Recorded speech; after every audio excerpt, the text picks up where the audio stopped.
अर्जुन बोले, हे जनार्दन, यदि आपको कर्म की अपेक्षा ज्ञान श्रेष्ठ मान्य है तो फिर हे केशव, मुझे भयंकर कर्म में क्यों लगाते हैं? आप मिले हुए से वचनों से मेरी बुद्धि को मानो मोहित कर रहे हैं।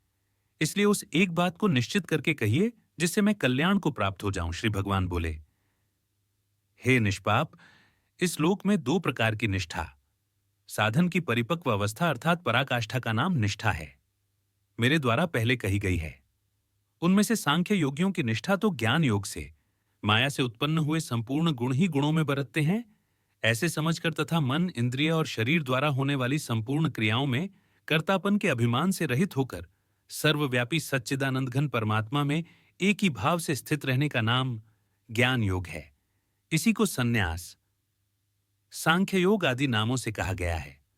और योगियों की निष्ठा कर्मयोग से फल और आसक्ति को त्याग कर भगवदाज्ञानुसार केवल भगवदर्थ समत्व बुद्धि से कर्म करने का नाम निष्काम कर्मयोग है।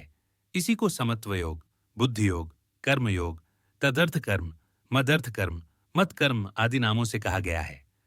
होती है मनुष्य न तो कर्मों का आरंभ किए बिना निष्कर्मता।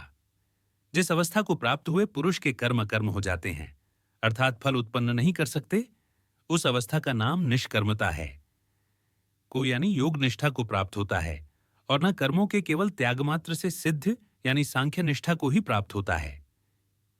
निसंदेह कोई भी मनुष्य किसी भी काल में क्षण मात्र भी बिना कर्म किए नहीं रहता, क्योंकि सारा मनुष्य समुदाय प्रकृति जनित गुणों द्वारा परवश हुआ कर्म करने के लिए बाध्य किया जाता है। जो मूढ़ बुद्धि मनुष्य समस्त इंद्रियों को हठपूर्वक ऊपर से रोककर मन से उन इंद्रियों के विषयों का चिंतन करता रहता है,